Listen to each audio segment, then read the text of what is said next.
the next question. If meditation only was the preparation before these addresses, is it not possible that these principles might come through?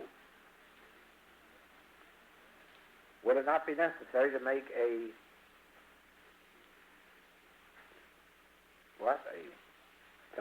what one was trying to say, a list, probably a review. Yes, never try to explain the infinite way from a standpoint of inspiration, because the infinite way isn't your inspiration. It can't come to you through inspiration. It's impossible. It's an impossibility. When truth touches your consciousness, when the Spirit itself has awakened you, if it means to give a message through you, you can give that message, but it won't be the infinite way. Oh no, it will be whatever message that Spirit which wishes to voice through you. Now, the Spirit is voicing the infinite way through me.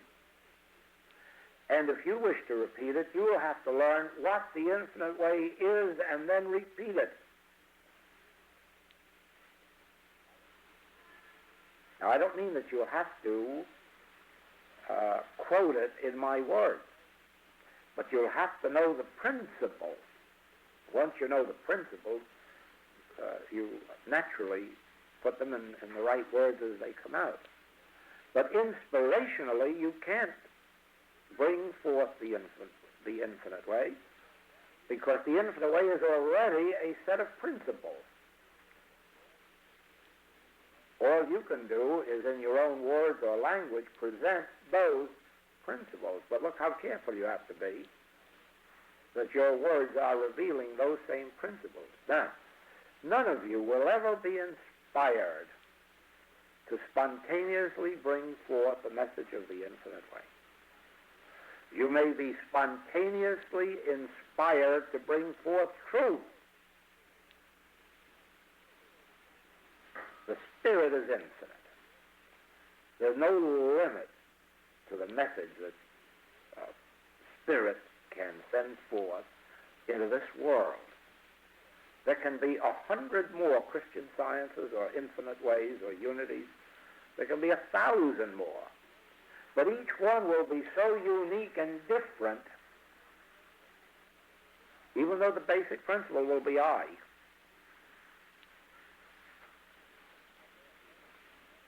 That there are going to be revelators until the end of time, just as there have been revelators from the beginning of time.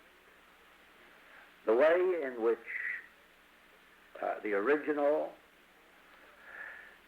Sanskrit documents present I is entirely different than the way Gautama presented it.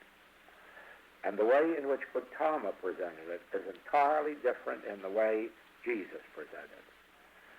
And John is entirely different than Matthew, Mark, and Luke. But the I is the same. Do you see that? Now, if you really learn the principles of the infinite way, you can present it inspirationally. It doesn't have to be a dead letter. But it will have to be factual.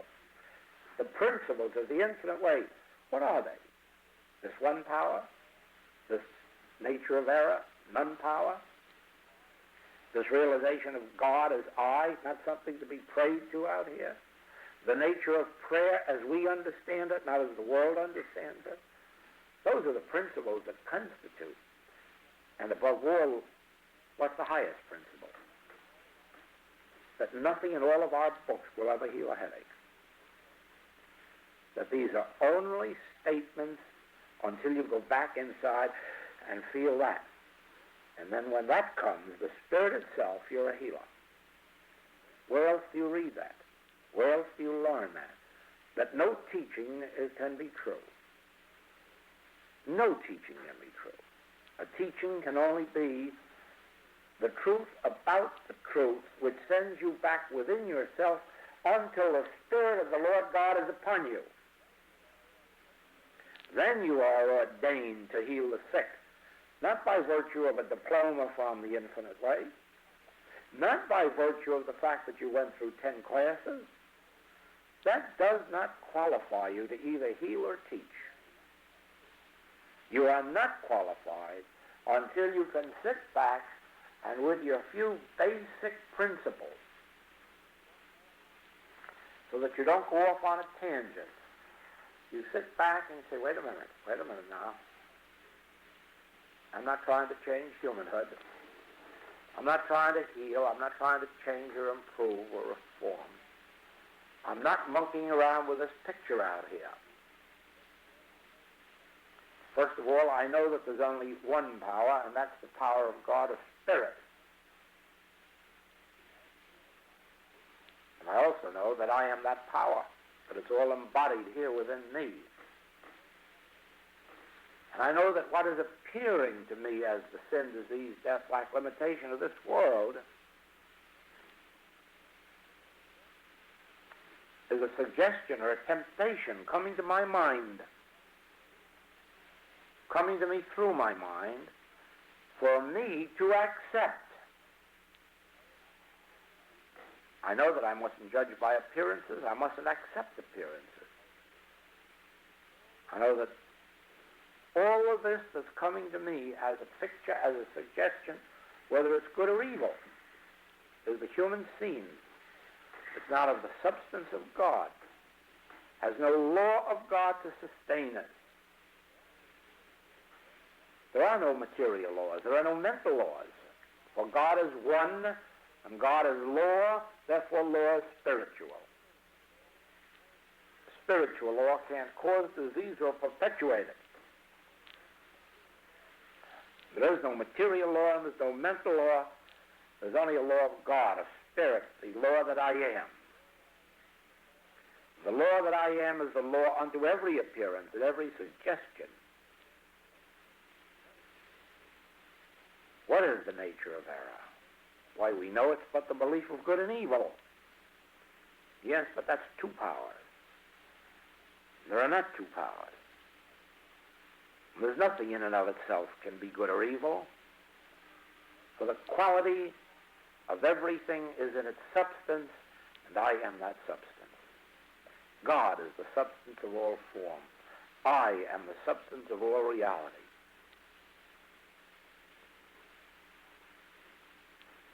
I. And this person that's coming to me, but it isn't a person coming to me. It's a concept of a person. What do I know about that person? They're only a name to me. Not even that sometimes.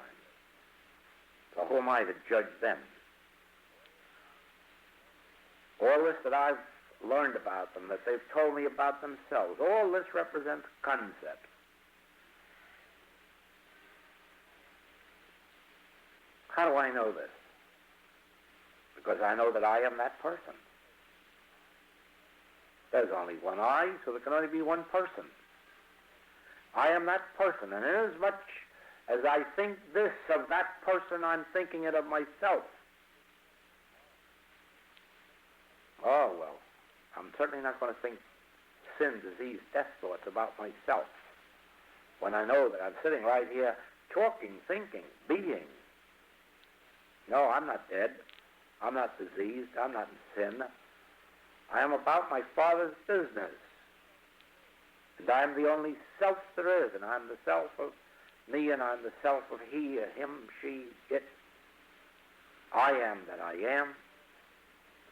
The truth I know about myself is the truth about you. And the truth I know about you is the truth about me. And the only truth I want to be truth is the truth that I already am. In the beginning I am. Before Abraham was, I am. And I will be with me unto the end of the world, and I will be with you unto the end of the world. For I am I. Now that I've known all these principles of the infinite way, and they are exclusively principles of the infinite way applied to healing, now I haven't done a thing except prepare myself. For now I have to be still.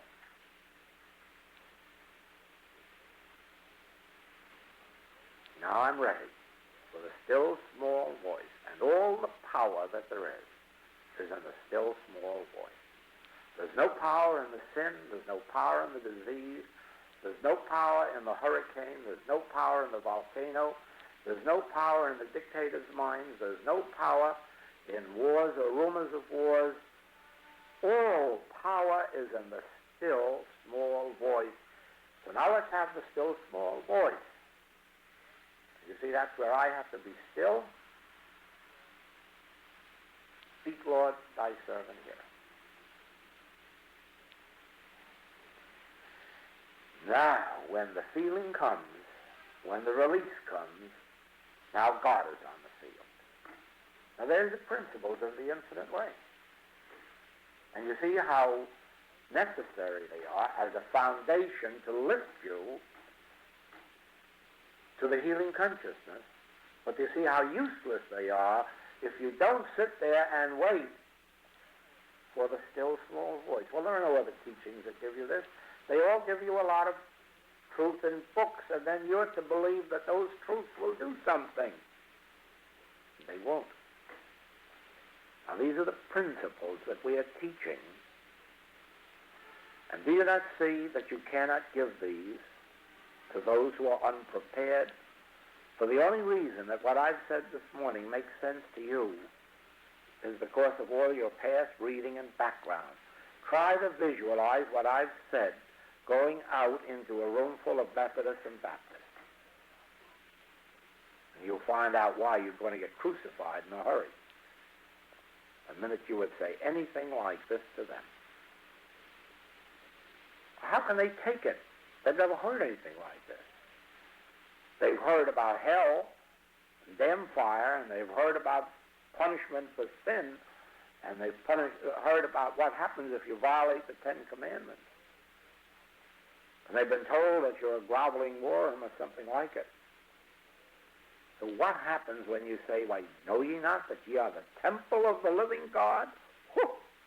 You really set something off. Now,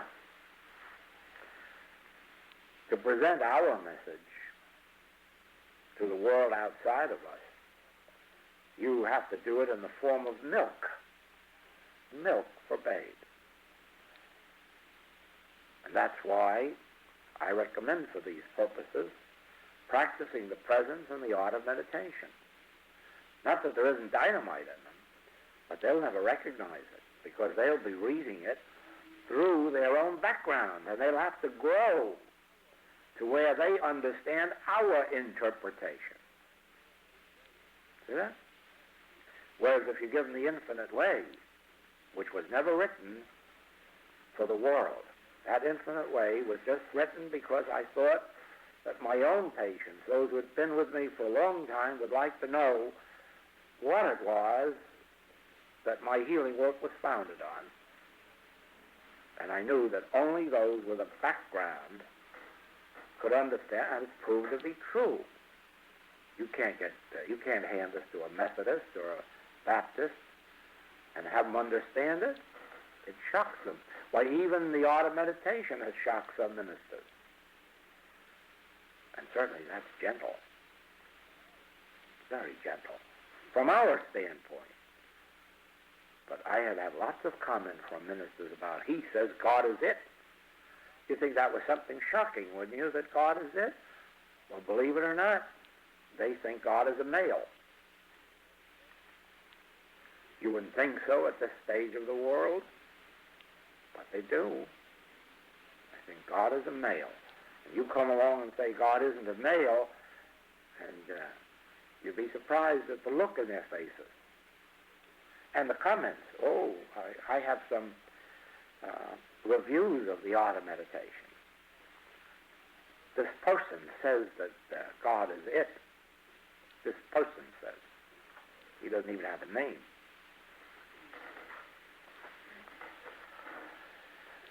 So, please don't tell the principles of the infinite way. As we are talking here, but give it as the milk of the word. Explain that meditation is the way to find contact with God, or that practicing always giving acknowledgement to God. Acknowledge him in all thy ways, that these are the ways to develop spirituality. All of those little baby steps with which our writings are filled. Then when it comes to the deep principles of the nature of God and the nature of error and the nature of prayer, avoid them as you would the plague. Let them discover them gently, gradually in the writing. As a rule, when I talk to mixed groups,